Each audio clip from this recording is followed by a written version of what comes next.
बद्रीनाथ विधानसभा क्षेत्र से विधायक लखपत सिंह बुटोला ने चारधाम यात्रा तैयारियों पर सवाल खड़े किए हैं। लखपत सिंह बुटोला ने कहा कि सरकार चारधाम यात्रा को गंभीरता से नहीं ले रही है। नमस्कार, आप देख रहे हैं न्यूज स्पेशल और मैं हूं आपके साथ निशी भाटिया। पीएमओ कार्यालय की देखरेख में बद्रीनाथ धाम में मास्टर प्लान के तहत हो रहे विकास कार्यों पर विधायक ने सवाल उठाए हैं। विधायक का कहना है कि अलकनंदा नदी की चौड़ाई कम करती गई है। लखपत बुटोला ने राज्य सरकार पर गंभीर आरोप लगाते हुए कहा कि जमीनी हकीकत और सरकारी दावों में बड़ा अंतर है। इधर सरकार के मंत्री का कहना है कि काम सही तरीके से चल रहा है। विधायक बेवजह के सवाल उठा रहे हैं। तो मास्टर प्लान पर आरोप प्रत्यारोप चल रहे हैं। बद्रीनाथ धाम मास्टर प्लान पर अब बहुत तरीके के सवाल उठाए जा रहे हैं, लेकिन आखिरकार क्या कुछ बहसबाजी गुटबाजी चल रही है और आखिरकार क्यों सवाल पैदा हो रहे हैं, इसी पर बातचीत करेंगे। हमारे साथ कुछ खास मेहमान भी जुड़ रहे हैं। आपको बता दें कि सचिन गुप्ता इस वक्त भारतीय जनता पार्टी के प्रवक्ता हैं, वो इस वक्त हमारे साथ जुड़ चुके हैं वर्चुअली। मनोज रावत है, पूर्व विधायक कांग्रेस पार्टी के, वो भी इस वक्त हमारे साथ वर्चुअली जुड़ चुके हैं। और प्रशांत धीमान हमारे संवाददाता हैं, वो भी इस वक्त हमारे साथ लाइव जुड़ चुके हैं। आप सभी का मैं स्वागत करती हूँ और चर्चा की शुरुआत पहले प्रशांत आपसे करना चाहूंगी। देखिए, एक तरफ चारधाम यात्रा की तैयारियां युद्ध स्तर पर जारी है, क्योंकि 19 अप्रैल से चारधाम यात्रा शुरू हो जाएगी। आखिरकार क्या कुछ विकास कार्य चल रहे हैं, कहां तक पहुंचेगा? देखिए निशी, मैं आपको बता दूं कि चारधाम यात्रा की तैयारी को लेकर जो सरकार है वो पहले से ही सीरियस है और उसने लगातार जो है मास्टर प्लान जो है घोषित किया। उसके तहत जो स्वास्थ्य व्यवस्थाएं हो, शौचालय की व्यवस्था हो, यात्रा हो, और इसको लेकर के जो है सरकार सीरियस दिखाई दी और कहीं ना कहीं सरकार ने इस पर काम किया। चारधाम यात्रा में आने वाले मार्गों को भी सुदृढ़ करने का काम किया गया, सौंदर्यीकरण करने का काम भी जो है सरकार द्वारा किया गया। सरकार लगातार दावा करती रही कि ये काम जल्दी पूरा हो जाएगा और चारधाम यात्रा शुरू होने से पहले जो है ये काम सौंदर्यीकरण का भी पूरा हो जाएगा। वहीं कहीं ना कहीं जो केंद्रीय मंत्री है नितिन गडकरी, उन्होंने 4.61 करोड़ रुपए जो दिए थे, सरकार को दिए हैं, देने की घोषणा की है, उसमें कहीं ना कहीं चारधाम यात्रा के मार्गों का सौंदर्यीकरण भी है। तो सरकार जो है लगातार दावा कर रही है कि भाई इस बार की चारधाम यात्रा जो है वो डिजिटल भी होगी, टेक्निकल भी होगी और यात्रा करने वाले वो किसी भी क्षेत्र का जो है यात्री हो, किसी भी राज्य का यात्री हो, उसको कोई परेशानी नहीं होगी। वो उसके लिए ग्रीन कार्ड की सुविधा हो या खाने पीने की सुविधा हो, सब व्यवस्थाओं को लेकर सरकार जो है और लगातार मुख्यमंत्री धामी की इस पर नजर बनी हुई है। निशी, ठीक है, तो यानी कि काफी हद तक काम हो चुका है, क्योंकि 19 अप्रैल से चारधाम यात्रा गतिमान है और उससे पहले जितने भी विकास कार्य होने थे वो हो चुके हैं। जो स्वाभाविक सी बात है, कई ऐसे काम हैं जिनमें देरी आ सकती है, उनका भी काम अभी फिलहाल जारी है। चर्चा में आगे बढ़ेंगे। मनोज रावत जी, आखिरकार बुटोला साहब बड़े सारे सवाल यहाँ पर पैदा कर रहे हैं कि चारधाम यात्रा की तैयारियों में कुछ भी नहीं हो रहा है, सिर्फ और सिर्फ औपचारिकताएं पूरी की जा रही हैं, धरातल पर कुछ भी नहीं दिख रहा है। तो आखिरकार क्या चल रहा है फिर?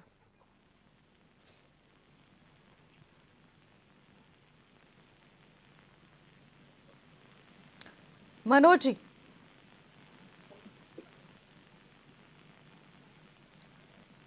क्या आपको मेरी आवाज मिल पा रही है?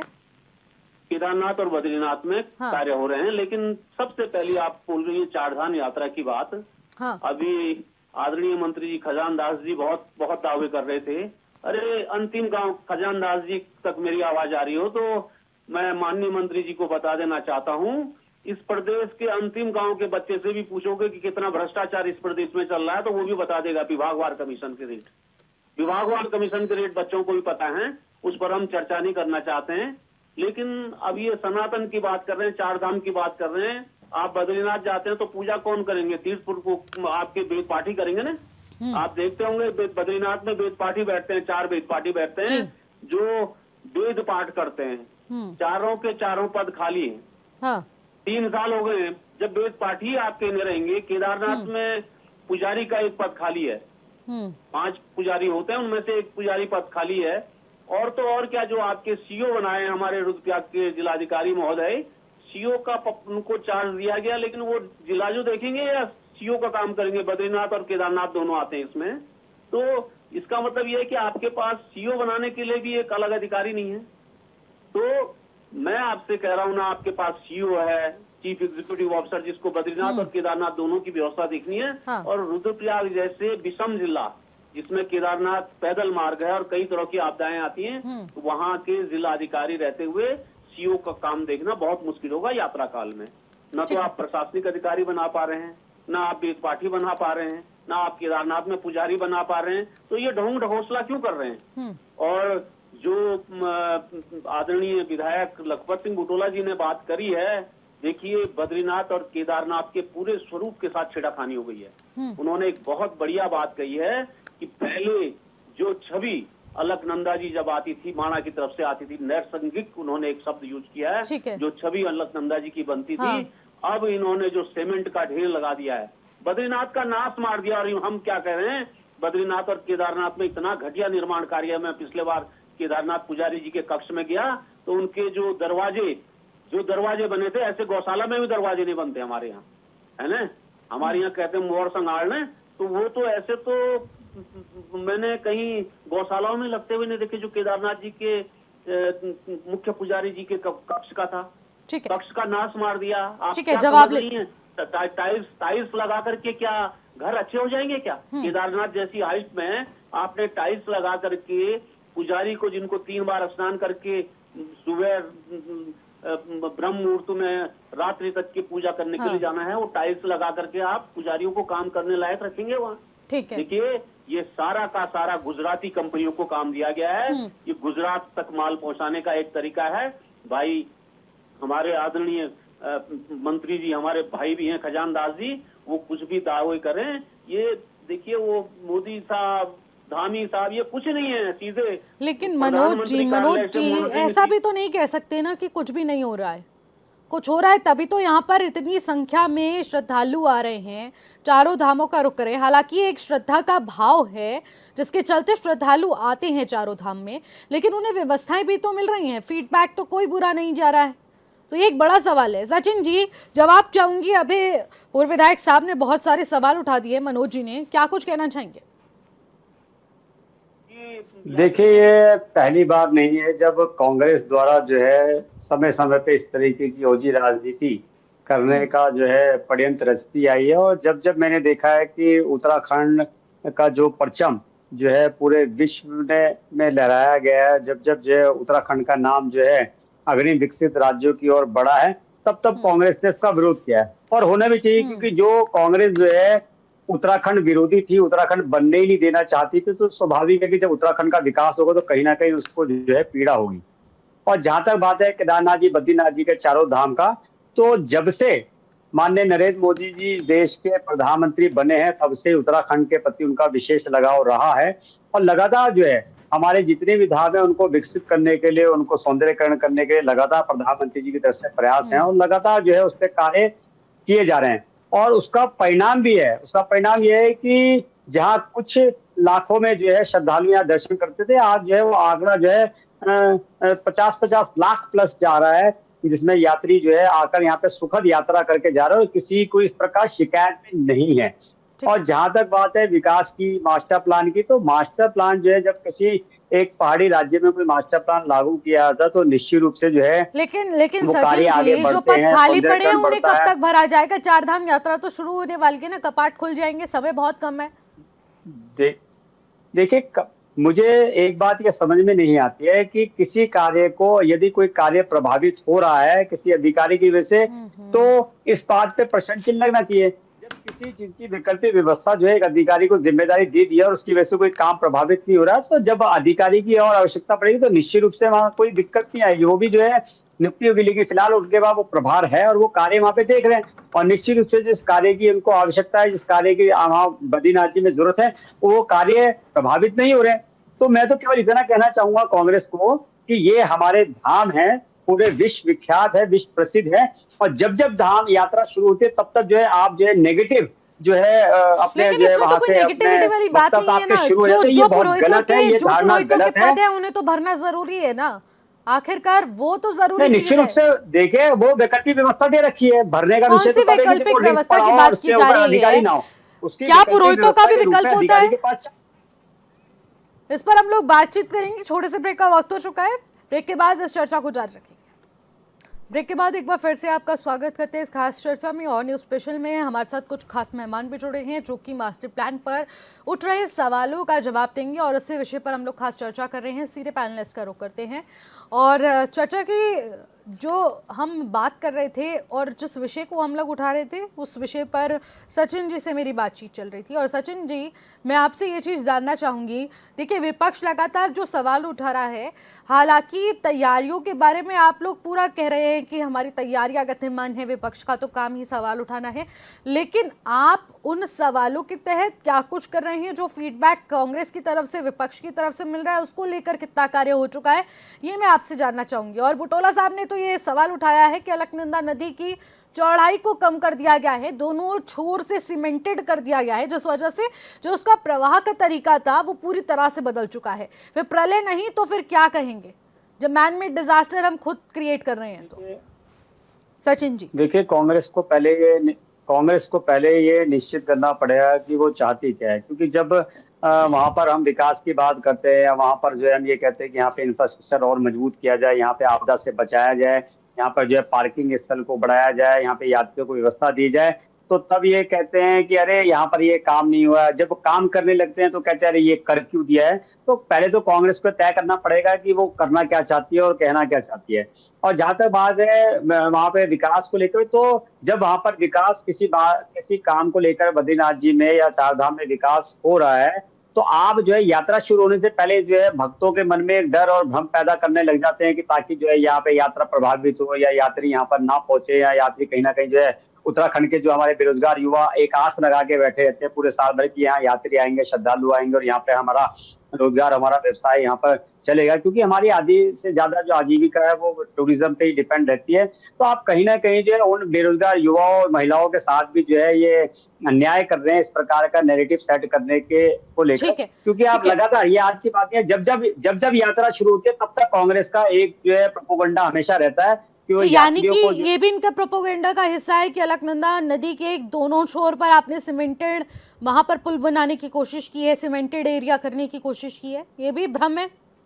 जो वहां पर यात्रियों के सुखद यात्रा के लिए आवश्यक होगा, सरकार वो कर रही है। निश्चित रूप से जो है किसी प्रकार से वहां पर इस प्रकार की अव्यवस्था समझ गए सचिन जी, ठीक है, आती हूँ आपके पास, आती हूँ। मनोज जी, जवाब दीजिएगा आप मुझे कि देखिए, एक तरफ सरकार का ये कहना है कि सरकार जो है लाख कार्य कर ले, विकास कर ले, सुधार कर ले, लेकिन विपक्ष को रहेगी तो दिक्कत ही।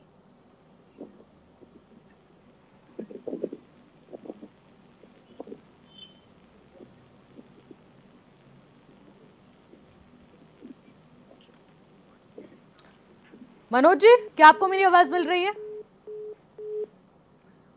ठीक है, तो मनोज जी के पास आऊंगी, लेकिन उससे पहले मैं आपसे जानना चाहूंगी प्रशांत, देखिए जब हम विकास कार्यों की बात करते हैं, एक तरफ विपक्ष का कहना है, जो लगातार सरकार पर प्रेशर बनता है कि विकास कार्य होने चाहिए, विकास होगा तभी यहाँ पर हमारे पर्यटक आएंगे, तभी पर्यटकों को सुविधा मिलेगी, हर प्रकार से उस जगह को विकसित करने के लिए भी जो विपक्ष है वो प्रेशराइज करता है। लेकिन जब विकास हो जाता है तो उस पर सवाल उठाए जाते हैं, आखिरकार ऐसा क्यों? अभी फिलहाल अगर करंट सिचुएशन एग्जांपल दे दी जाए तो केदारनाथ बद्रीनाथ में इस वक्त विकास चल रहा है, निर्माणाधीन है, तो आखिरकार इसको लेकर क्या कुछ कहना चाहेंगे? क्या रूल्स रेगुलेशन के खिलाफ जाकर विकास हो रहा है? ऐसा नहीं है, जो भी विकास कार्य चार धाम यात्रा के मार्ग में हो रहे हैं उसकी जो है गहनता से जांच की जा रही है, और कहीं ना कहीं ये सख्त निर्देश भी जो है सीएम पुष्कर सिंह धामी की तरफ से है कि इसमें कोई लापरवाही ना बरती जाए, क्योंकि इसके बाद सख्त कार्रवाई भी हो सकती है। लेकिन निशी देखिए, अगर जो है देरी की बात करें तो फिलहाल पहाड़ों पर और उत्तराखंड के अंदर मानसून ऐसा ही चल रहा है, क्लाइमेट ऐसा ही है, लगातार बारिश जो है वो पड़ जाती है, तो कहीं ना कहीं इससे जो है कामकाज प्रभावित होता है। और सरकार का ये दावा है कि 80% कार्य पूरा हो चुका है चार धाम यात्रा मार्ग में, और 20% काम केवल रह गया है। वो 20% काम जो है हो सकता है कि जो मौसम को लेकर के लगातार जो है मार पड़ रही है कि भाई जब कभी आज फिर मौसम बदल जाता है तो उसको लेकर भी देरी हो रही हो, ऐसा भी हो सकता है। लेकिन सरकार लगातार कह रही है कि वक्त से पहले ये जो है चार धाम यात्रा मार्ग का काम पूरा कर दिया जाएगा। वो शौचालय की व्यवस्था हो, स्वास्थ्य की व्यवस्था हो, या फिर जो अन्य चीजों को लेकर के जो व्यवस्थाएं हैं वो जो है समय से पहले पूरी कर ली जाएंगी। ठीक है मनोज रावत जी, जवाब चाहूंगी आपसे, क्योंकि सरकार का कहना है कि हम लाख कोशिश कर लें, लेकिन विपक्ष का काम सिर्फ सवाल उठाना है, और विपक्ष को पता है कि चारधाम यात्रा में आधी आबादी हमारी प्रदेश आने वाली है, तो भ्रम की स्थिति पैदा करके श्रद्धालुओं को पहले से ही डराया जा रहा है। सत्य न कहें तो इनकी आंखें नहीं खुलेंगी। मैंने एक ही बात कही कि अगर यात्रा की बात कर रहे हैं तो 4 साल से आपको वेद पाठियों और पुजारियों की नियुक्ति करने से कौन रोक रहा है? एक बहुत साधारण बात है, बिना वेद पाठियों और पुजारियों के पूजा नहीं हो सकती है। आप वैकल्पिक व्यवस्था से अधिकारियों को चला देते हैं। देखिए, टेम्पल कमेटी में केदारनाथ उपचुनाव में यही धाकड़ नहीं, अब तो नए नए विशेषण यूज करते हैं, अपने आप कहते हैं मैं धुरंधर हूँ। धुरंधर धामी जी यहाँ केदारनाथ विधानसभा में आकर के ये कहा था कि बद्रीनाथ केदारनाथ मंदिर समिति के 350 कर्मचारियों को रेगुलर करेंगे। अरे हमारे कर्मचारी 35 40 साल से बेचारे पुजारी का काम तो मनोज जी कर रहे हैं, क्या permanent कारण नहीं है। मान रहे हैं कि अभी तक पुरोहितों की नियुक्ति नहीं हो रही है नियुक्ति और ये इसलिए नहीं हुई संचालन कि नहीं हो नियुक्ति- पा रहा है, तो देखिए, क्या कहना पुरोहितों चाहेंगे की आप? नियुक्ति देखिए, हमारे यहाँ सैकड़ों ब्राह्मणों के बालक वेद पाठी हैं, पढ़े हुए वेद पढ़े हुए हैं। दर्जनों हमारे पास संस्कृत विद्यालय हैं। क्या इन संस्कृत विद्यालयों में से इनको 4 बच्चे नहीं मिल रहे हैं? क्या दक्षिण भारत के लिंगायत संप्रदाय, जिसका 2 बार बद्रीनाथ केदारनाथ मंदिर समिति प्रस्ताव पास ठीक है। कर चुकी है कि पुजारी बनाना है, लेकिन नियत खराब है ना, नियत खराब है। अपने लोग लगाने हैं, योग्य लोग नहीं लगाने हैं। हम तो कह रहे हैं इंटरव्यू करें, कल इंटरव्यू करें। अगर मैं आज कह रहा हूँ कल इंटरव्यू करें, 100 हमारे ब्राह्मण बालक जो वेद पढ़े हुए हैं वो ना आए इंटरव्यू में। बद्रीनाथ कौन नहीं चाहेगा कि श्री बद्रीनाथ मंदिर में वेद पाठी बने, ठीक। लेकिन नियत ठीक खराब है, है। जवाब ले लेते हैं। नियत जवाब अगर नियत खराब हो उसका क्या कर सकते हैं? सचिन जी, या इस तो पर ये जवाब बताएं कि- दीजिए कि आखिरकार नियत में दिक्कत है या फिर नीति नहीं बन पा रही है? दोनों में से क्या चीजों में कंफ्यूजन बीजेपी के लिए क्रिएट हो रहा है? जवाब दीजिएगा। और देखिए, बुटोला जिस साहब ने तरह- तो ये भी आरोप जिस- लगाया है कि स्थानीय विधायकों को इंपॉर्टेंस नहीं दी जा रही है। फीडबैक की बात सरकार कर रही है, लेकिन स्थानीय विधायकों को भी तो जोड़ा जाए ना, वही बेहतर तरीके से बता पाएंगे दिक्कत कहाँ है। देखिए, नियत में खोट होती भारतीय जनता पार्टी की, तो जिस प्रकार से प्रदेश में और 4 धाम में विकास कार्य हो रहे हैं, वो कभी ना होते। जिस प्रकार जो है अगर नियत में खोट होती तो प्रदेश की जनता जो है 2014 से लगातार जो है भारतीय जनता पार्टी को अपना आशीर्वाद नहीं देती।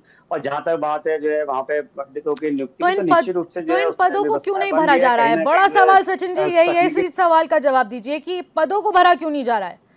दिक्कत कहां पर आ बिल्कुल रही है निश्चित रूप 3-4 से साल भरा से? जाएगा। आपको भी पता है और माननीय पूर्व विधायक जी को भी पता है कि कहीं ना कहीं व्यवहारिक समस्याएं वहां पर आती है, लेकिन इससे जो है सरकार चाहती है कि नियुक्तियां वहां पर हो, लेकिन व्यवहारिक दिक्कतें आती है और जल्दी दूर होगी और निश्चित रूप से जो है वहां पर जो खाली पद भरे जाएंगे। और जहां तक बात है कांग्रेस के विधायकों को क्षेत्रों के विकास पर उनको लेकर, तो लगातार जो है माननीय पुष्कर सिंह धामी जी जो है लगातार ठीक है। जो है सभी जो है पूरे प्रदेश के सभी विधायकों को साथ लेकर चलते हैं और निरंतर प्रयास रहता है कि विकास का कार्य हो। और अगर कोई सड़क बन रही है, कोई काम हो रहा है, तो निश्चित रूप से जो है बिल्कुल। वो देखिए कांग्रेस के सभी विधायकों को प्रकार भी से उसका लाभ एक मिलता ही है। विपक्ष अपने सवाल उठा रहा है तो सरकार अपनी जिम्मेदारियों का हवाला दे रही है कि हम पूरी तरह से चारधाम यात्रा के मार्गों की व्यवस्था, श्रद्धालुओं की सुविधा, सभी चीजों को ध्यान में रखते हुए कार्य कर रहे हैं। लेकिन ये रिजल्ट तभी निकल कर सामने आएगा जब 19 अप्रैल से चारधाम यात्रा शुरू होगी। तब जाकर निकल कर आएगा कि कितनी सुविधाएं लोगों को मिल रही है और कितनी असुविधाएं लोगों को हो रही हैं। ये बात तब खुलकर सबके समक्ष आ जाएगी। बहुत बहुत शुक्रिया सभी पैनलिस्ट का हमारे साथ जुड़ने के लिए, चर्चा में शामिल होने के लिए। फिलहाल मुझे दीजिएगा इजाजत। नमस्कार।